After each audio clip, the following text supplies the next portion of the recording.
8:31 de la mañana, estamos de vuelta aquí en No Hay Derecho y tengo aquí en nuestros estudios, ya para conversar con ellos, a dos amigos que además conozco hace bastante tiempo, que vienen trabajando en temas, estos que yo reclamo siempre deberían estar más en el debate público y que ameritan definiciones, digamos, sustantivas de los candidatos para darle pertinidad justamente a los propios procesos, en este caso de la relación económica, que es lo que todos andan predicando por todos lados. Pero si eso no se hace en diálogo, en sintonía, en consulta, con quienes directamente van a ser afectados o no por esto, o beneficiados por esto, pues hay un gran problema. Y esto no se le puede dejar, obviamente, a la decisionalidad solo de los actores locales, porque eso genera y devienen conflictos que después originan no salidas políticas, sino a veces salidas autoritarias, donde el uso de la fuerza en exceso termina generando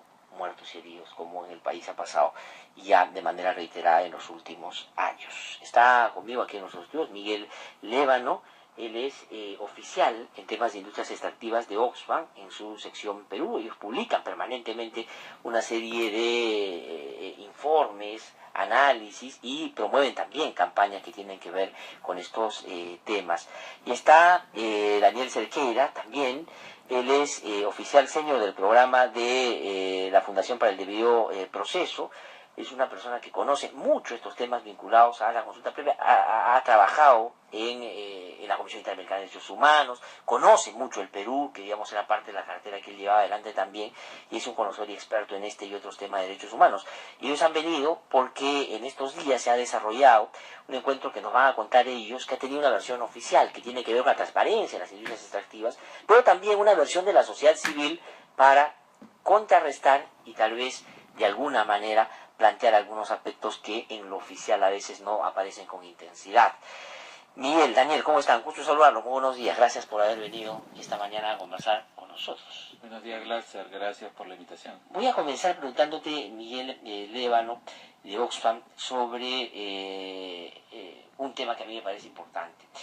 Que duda cabe que el crecimiento económico es fundamental y que duda cabe que quien entre al gobierno va a tener que generar algunas políticas para volver a, o primero parar la desaceleración y empezar a un crecimiento que sea más sustantivo. Entonces la discusión está cómo se hace.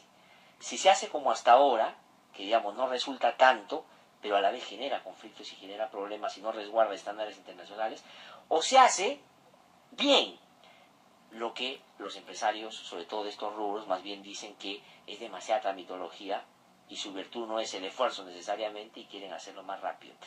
¿Cuál es, digamos, el planteamiento que habría o que ustedes están impulsando para que esos dos ámbitos importantes se puedan compatibilizar en una democracia? ¿Qué es lo que correspondería? Sí, sí, mira, nosotros estamos a favor, obviamente, de las inversiones en todos los sectores, ¿no? En ningún momento la institución o, digamos, el conjunto de la sociedad civil con la cual estamos trabajando se ha opuesto a las actividades. El tema es que las actividades deben expresar no solamente una apuesta de desarrollo económico, sino también el respeto a derechos fundamentales de las poblaciones que se ven afectadas o están en medio de estas actividades. Y esta forma de respeto de derechos tiene que ver no solamente con normas, tiene que ver no solo con instituciones, sino también con creencias, es decir, creer en que eso se puede hacer, ¿no? Se debe respetar. En estos años hemos visto cómo el país ha ido construyendo institucionalidad, Ministerio del Ambiente, Ministerio de Cultura, la ley de consulta previa, SENACE, una serie de entidades que lo que estaban procurando, por lo menos eso en términos de su función, es que se respeten una serie de derechos de esas poblaciones. El tema es que en este momento nos preocupa, estamos en una situación de alerta por una serie de signos que se han ido dando de retrocesos sobre esos derechos, sobre esos avances en términos ambientales, en términos del tema de la consulta que tienen los pueblos indígenas, eso entre otros derechos. No, pero en temas también, Miguel, si uno quisiera verlo desde el lado más empresarial conservador, en términos económicos, porque tampoco hemos crecido, porque tampoco han venido más inversiones, porque tampoco estamos mejor desde esa perspectiva, es decir, la fórmula no ha funcionado, y es porque, digamos, hay posiciones ahí, ustedes han publicado algo que es realmente muy explicativo del momento, ¿no? Díptico que es muy interesante, que que pregunta con quién estás de acuerdo, y hay algunas frases que no son inventadas, son frases dichas. Por ejemplo, el 3 de febrero del 2016, hace no mucho, el señor Carlos del Solar, expresidente de la Sociedad Nacional de Minería, Petróleo y Energía, le preguntaron sobre la consulta previa y dijo: la consulta previa es una estupidez, solo obstaculiza las inversiones mineras en el país. Entonces, claro, si tienes empresarios pensando eso, la consecuencia lógica es que van a hacer todo para que esto no funcione. Sí, no, y sorprende inclusive que no solamente sean empresarios. Hace poco la Contraloría sacó un informe Sí. y dice que la consulta tiene que ser simplificada. Es un trámite que debemos simplificar. Y la consulta no es un trámite. No, a ese Contralor, a él deberíamos simplificar, de una vez simplificarle su salida para que se vaya. Ese Contralor no ha hecho nada importante. Pero sigamos con estas frases muy importantes. Carlos Galvez, presidente de la Sociedad Nacional de Minería, Petróleo y Energía, dijo a Semana Económica el año pasado en mayo, escuchen si además ponemos la consulta previa, que todavía no se ha realizado en actividad minera, a comunidades que no tienen el perfil para ser consultadas, sino que cualquiera que se pone una pluma ya tiene derecho a ser consultado, la cosa sería aún más difícil. Eso dice el presidente de la Sociedad Nacional de Minería. Sí, a 2 años de haber sido aprobados una serie de normas que buscaban que se plantean o parten del supuesto de que es los trámites, la conflictividad, lo que está generando el retraso o la desaceleración de la economía, lo que hemos visto es que en realidad estos no tienen que ver con las inversiones. Las inversiones, lo que tú mencionabas hace un momento, las inversiones tienen que ver con otros indicadores, el mercado internacional, los precios internacionales, y no es que si me opongo o no a la consulta, si me opongo o no a una serie de derechos, eso va a hacer que se incremente las inversiones, que crezca más el país. De acuerdo. Es decir, para decirlo en términos más coloquiales a nuestros oyentes, esto es como que tú siempre le has vendido, digamos, a un gran mercado fuera, que se interesaba por lo que tú no producías, sino, digamos, lo que tú podías exportar, que es materia prima, minerales. Entonces ese mercado se ha restringido, ya no compra la cantidad que compraba antes, uno. Y en segundo lugar, lo que antes se vendía caro ahora cuesta menos. Entonces, ¿qué hacen los empresarios? Lejos de, digamos, en alianza con el propio Estado, la propia comunidad, ver formas para seguir produciendo y cubrir ese mercado que ahora es más pequeño, y el Estado ver otras maneras de generar otras actividades productivas que puedan ir compensando, lo que hacen es no, que salga como sea, no queremos dejar de ganar lo que ganábamos antes, pese a que ese es el indicador internacional, y ahí es donde generan estos conflictos, estos problemas. Quiero preguntarle a Daniel Cerqueira ahora sobre si esto es así en otros lados. Tú que conoces, Daniel, mucho la región, ¿no es cierto? Nosotros somos en ese sentido particularmente obtusos, digamos, con la posibilidad de armonizar ambas cosas. Sí, Glatzer, gracias por la invitación. No, lamentablemente no es una realidad exclusivamente peruana, ¿no? Ya Latinoamérica convive desde hace siglos, ¿no?, con los conflictos sociales derivados de la extracción de recursos naturales. La diferencia es que ahora se hace a gran escala y en muchos casos por empresas transnacionales, ¿no? Creo que hay pocos países de la región que no han estado sometidos, ¿no?, a la presión del boom minero internacional, y ahorita mismo lo que se vive es el precio de un modelo de desarrollo unidimensional, ¿no?, que ha pensado básicamente en sacar todo lo que se pudiera sin muchos requisitos ambientales, sin respeto por los derechos fundamentales de los pueblos que viven en ese territorio, y ahorita mismo esa actividad minera está en plena decadencia y, como usted decía, ¿no?, hay una presión empresarial para mantener los estándares tal como están o incluso bajarlos en perjuicio de las comunidades. Ahora, pero eso, Daniel, como respuesta al problema que ellos mismos plantean, porque sí es un problema para ellos también, efectivamente. Si tú eres minero, baja los precios, ¿no? Ya te embarcaste en un proyecto, o has iniciado uno que no sabes cómo te va a ir. Claro, tú como negociante, como empresario, vas a tratar de buscar una salida para no perder tanto o ganar, digamos sacarle el mayor provecho posible. Pero esa fórmula de disminuir los pisos o los estándares ambientales, de consulta previa y otros, ¿no es cierto?, de fiscalización y otros, han funcionado. Es decir, ahí donde se ha hecho de esa manera, las empresas han crecido, la economía se ha acelerado y están en bonanza, ¿o no? No, en definitiva es una falsa premisa. Si usted mira, por ejemplo, el posicionamientos de gremios internacionales, ellos ya cuantifican el precio de los conflictos sociales, ¿no? Una inversión minera sin una debida fiscalización y sin respeto por una consulta previa se vuelve económicamente inviable. Eso ya está probado científicamente. Hay innumerables estudios que así lo demuestran, ¿no? Y Oxfam naturalmente es uno de los principales investigadores en ese ámbito, así también lo ratifica, ¿no? Así que la apuesta de los empresarios, digamos, está en su interés, pero corresponde al Estado manejar conflictos de intereses, ¿no? Entonces, la mejor fórmula sería que imponer los derechos fundamentales de los pueblos indígenas por sobre presiones corporativas. Claro. Ahora, Miguel, y en ese sentido, el papel que ha jugado el Estado en los últimos tiempos. Te digo ya, para tomar un límite temporal o referencial, los años de democracia, después de la caída del régimen de Fujimori, ¿no es cierto?, que se dio el boom del crecimiento económico en base a las industrias extractivas. ¿Qué tipo de Estado hemos tenido para resolver estos problemas? Porque yo me acuerdo haber, en los últimos 5 años, conversando con Ollantumal aquí varias veces, pues claro, él tenía una prédica de que no habrá muertos en conflicto, que voy a armonizar, el agua sí, la minería no, si es que ahí no se puede, vamos a ordenar el territorio, es decir, tenía todo un discurso. Pero ¿qué Estado hemos tenido durante este tiempo que ha llevado a que, por un lado, la economía efectivamente se retraiga y que a la vez los conflictos se mantengan y a la vez las comunidades sigan probablemente con los mismos problemas que antes que se inicien estas industrias? Sí, tenemos un Estado que con doble cara, ¿no? O sea, con un esfuerzo de parte de algún sector dentro de las entidades públicas, intentando que temas de derechos sean más o menos respetados, pero en realidad los temas del tema ambiental, los temas de derechos de pueblos indígenas, siguen siendo parte de la agenda, de los últimos puntos de la agenda pública, ¿no? Del interés.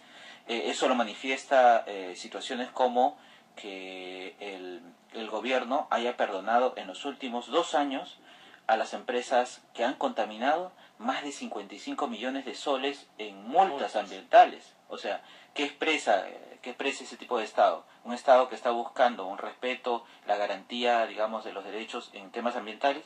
Además hay que pensar, ¿quién va a pagar eso? ¿No? Porque eso tiene un costo. Y si no lo pagan las empresas, lo paga el Estado. Exactamente, y eso somos nosotros. Sí.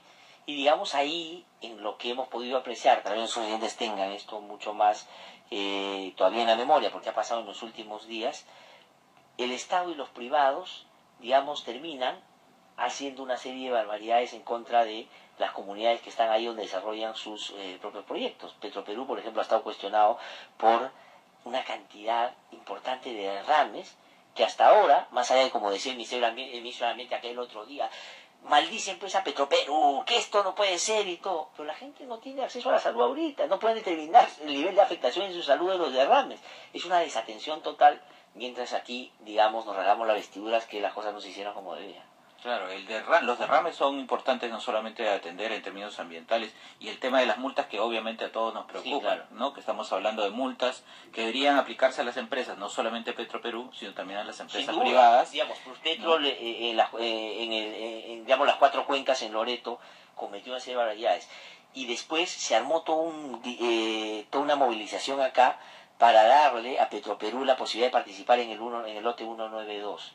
Yo conversaba con los apus de las comunidades nativas ahí y decía, a mí qué me importa quién administre, lo que yo quiero es que me limpies el río, no tengo que comer, no tengo que tomar. Y eso la verdad a muy poca gente le importaba, ¿no? Exactamente, es el otro lado que no se ve. Primero, para solamente mencionar, estamos hablando de 2 años en donde se han dado 7 derrames de petróleo, 7 derrames de petróleo, son más de 10.000 barriles de petróleo que han caído a la Amazonía, son más de 500.000 de litros de petróleo que están regados, o sea, porque se llega a recoger una parte, la parte superficial, pero hay otra cantidad de petróleo que se va al fondo del río, que termina consumiéndose a través del pescado, a través del agua, porque las poblaciones utilizan esas fuentes, o sea, esa es su fuente de alimentación, su fuente de consumo, su fuente de comercialización, y eso no se ve, no se está viendo lo que implica esos costos. Hasta el momento, en Chiriaco va un mes y no había abastecimiento de alimentos y agua. Exacto. ¿No?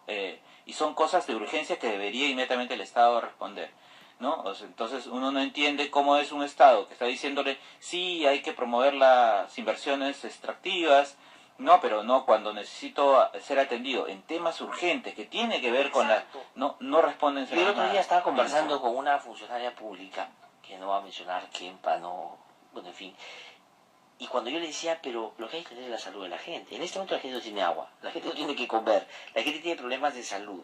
Y ella me hacía una larga explicación sobre el papel que cumplió Sinermin, sobre lo que hizo la UEFA, sobre las sanciones que le van a poner, sobre todo. Y yo digo, eso es importante, me parece que tienen que sancionar. Pero ¿qué hacemos con la gente? O sea, digamos, que se siga contaminando y muriendo porque, en fin, ese procedimiento administrativo en su momento terminará sancionando a la empresa y ahí se verá. Eso me parece que no solo expresa una burocracia inútil, sino una desinterés por resolver el problema. Daniel, quería preguntarte a ti por dos cosas. Tú conoces el ámbito más de la región. Conoces mucho Perú, pero, digamos, conoces mucho la región también, ¿no? Este tipo de relacionamiento del Estado con la gente y con las industrias extractivas varía desde la experiencia que tú conoces entre gobernantes de izquierdas o de derechas, porque aquí, digamos, el cuento es: los izquierdistas respetan a las comunidades, esto no se hace así, y cuando uno ve casos concretos dice, oye, no es así necesariamente. Y claro, los que tienen una prédica más abierta a favor de esto, pues lo hacen simplemente. ¿Cuál es eso? Eso por uno. ¿Y qué dice, por ejemplo, cuando nacionalmente no se cumplen los estándares? A veces, si la justicia no responde y la política no responde, las instancias supranacionales se pronuncian sobre estos casos. ¿Qué dice, por ejemplo, eso también? Mira, Glácer, mi impresión es que el legado más negativo creo que va a dejar la izquierda dicha progresista es justamente la insensibilidad para abordar los temas de los pueblos étnicos, ¿no? Habla ahí de comunidades afrodescendientes en Colombia, en Brasil y también los pueblos indígenas. Hay un discurso hasta ideológico que no impacta con las demandas de esas poblaciones, ¿no? Por ejemplo, si tú comparas la forma como Ecuador, Brasil, Venezuela han abordado el tema indígena, es básicamente que son personas pobres, necesitan colegios, salud y trabajo, ¿no? Sin embargo, eso es un discurso digamos, que raya una lógica de justicia redistributiva, pero que abre en perjuicio de las comunidades indígenas, ¿no? Los países donde han tenido muchos conflictos sociales en la región han sido Ecuador y en gran medida Brasil. Las hidroeléctricas que están siendo construidas en el río Tapajós, en plena Amazonía, ha dejado un rastro de destrucción ambiental y sobre todo fragmentación, ¿no?, del tejido social de esas comunidades. Y ni hablar de Ecuador, que ahí sí se vive un caos. Así que incluso personas de izquierda han roto ideológicamente la relación con esos gobiernos. Boaventura de Sousa Santos, ¿no?, un sociólogo portugués muy reconocido por la izquierda de distintos países, ha sido muy crítico la política económica de esos países, ¿no? Con relación a la posibilidad de que organismos supranacionales se pronuncien, efectivamente Perú ya tiene algunos casos admitidos, ¿no?, por contaminación ambiental, como La Oroya, San Mateo de Buenchor. Yo incluso considero que hay una cantidad ínfima en comparación al potencial de casos que podrían llegar al sistema interamericano, porque la sociedad civil recién se está despertando a esa posibilidad. Los casos tradicionales que... Pero también el propio sistema recién está reaccionando frente a esos casos, es verdad, ¿cierto? Es verdad. También. Cuando salga tal vez algún pronunciamiento de la Corte Interamericana, y probablemente uno de los primeros será el caso Loroya, ya un informe de admisibilidad adoptado desde 2007.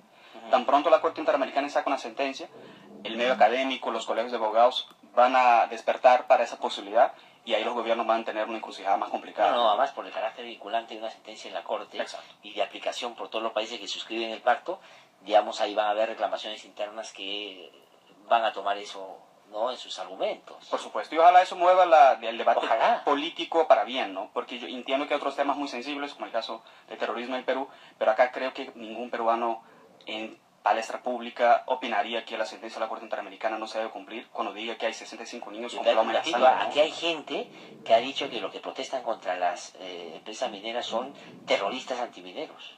O sea, digamos, se ha discutido aquí en esos términos. O sea, a lo que voy con eso es que hay tanta intolerancia, no solo con la disidencia, que, digamos, ya pasa, sino con ese tipo de expresiones bajo la lógica de que están afectando el desarrollo del país y deberían declararse inclusive traidores a la patria. Claro, ojalá el primer caso sea La Oroya, porque ahí sí son 65 niños con plomo en la sangre. A defender lo que pasa en La Oroya ya es un escándalo, sería un escándalo, ¿no? Sí, pero estamos a la expectativa también de que el sistema interamericano reaccione cada vez más, porque es una de las principales causas de conflicto social en el continente, ¿no? Sin duda. Ahora, claro, ahí tiene que andar también con cierto cuidado, porque los casos generan confrontaciones entre el sistema con los países también. Mira Brasil cómo reaccionó, digamos, cuando le sacaron el caso de Belo Monte y digamos después se armó todo el tema del intento de debilitamiento de la comisión. Es difícil también, pero tiene que hacerlo, ¿no? Tal cual, hay ciertas herramientas que son más o menos efectivas, ¿no? Porque tú cuando enfrentas políticas económicas a intereses que rayan también, ¿no?, la política externa de un país. Sí. Brasil sacó su embajador de la OEA, Sacó un candidato a la comisión que finalmente lo presentó otra vez, pero hoy por hoy creo, en Brasil incluso la relación está un poco más estable, ¿no?, de acuerdo, hay otra actitud, es verdad. Miguel, ya tenemos que ir terminando, y ustedes están impulsando una campaña desde Oxfam, que me gustaría nos puedas contar brevemente. Sí, claro, Glatzer. Bueno, digamos, estamos en un escenario electoral y hace pocos días coincidió el país nuevamente, como en octubre del año pasado, en ser sede de la atención internacional sobre las inversiones. El año pasado tuvimos la reunión del Banco Mundial, hasta ayer hubo la reunión de la Iniciativa de Transparencia e Industrias Extractivas, vinieron gente de todo el mundo, preocupados obviamente por continuar con este estándar de transparencia de la información que está centrado en el tema fiscal. Sin embargo, es necesario también ver la transparencia en términos de la gobernanza ambiental y social, o sea, lo que se está invirtiendo, lo que se está pagando, o sea, transparentar también esas otras cuentas. Y en esa línea de la transparencia, nosotros creemos también que las entidades privadas, por un lado, tienen que transparentar si es que están a favor de una serie de políticas, de una serie de derechos. Entidades como el ICMM, ¿no?, que es el Consejo Internacional de Minería y Metales, públicamente se ha afirmado a favor de la consulta previa, a favor de políticas y institucionalidad ambiental en el mundo, ¿no? Ellos son el principal gremio internacional, y en ese sentido hemos mandado una carta al presidente del ICMM para plantearle nuestra preocupación por afirmaciones como las que tú leías y otras más, ¿no?, que sorprende, digamos, y va contrasentido lo que la entidad internacional está afirmando positivamente, ¿no?, en favor de la consulta, en favor de la gobernanza ambiental en los diferentes países. Entonces no encontramos la razón y le pedíamos que aclare esa situación, que aclare esa posición frente a eso. Entonces estamos haciendo visible esas declaraciones que lamentablemente expresan a un sector, creemos que no es todos, no son todos, pero hay un sector, y ese sector no debe ser que debe primar, más bien debe ser el sector que está a favor de los derechos, que está a favor de que cualquier inversión es más sostenible cuando cuando respeta más los derechos de las poblaciones involucradas. No, y como yo le he dicho a los empresarios cuando vienen acá, si no lo hacen por convicción, háganlo por pragmatismo, porque si ustedes no hacen las cosas bien, después se les caen sus proyectos porque la gente protesta a mitad de camino y pierden ustedes lo que han invertido. Y si me permites, a mí me gustaría además, en este contexto electoral, que además los candidatos que están en este momento postulando, no solamente a la presidencia, pero principalmente a ellos, nos digan qué piensan sobre esta afirmación. La consulta previa es una estupidez. ¿Qué piensa el señor Guzmán? ¿Qué piensa la señora Keiko? ¿Qué piensan cada uno de los candidatos sobre esto? ¿Están de acuerdo, no? O digamos están a favor por no solamente políticamente en términos formales, sino si creen en esto, ¿no? Sí, no, y si lo van a hacer después, si tienen, digamos, alguna evidencia o gesto importante que nos haga por lo menos llegar a algún nivel de certeza de que lo van a cumplir, ¿no? Bueno, lamentablemente el tiempo se nos ha acabado. Miguel, muchísimas gracias, Daniel, por haber venido esta mañana. Como siempre, cuando quieran, que tienen espacio, por cierto, para hablar de este otro tema. Muchísimas gracias. Daniel Cerqueira, entonces.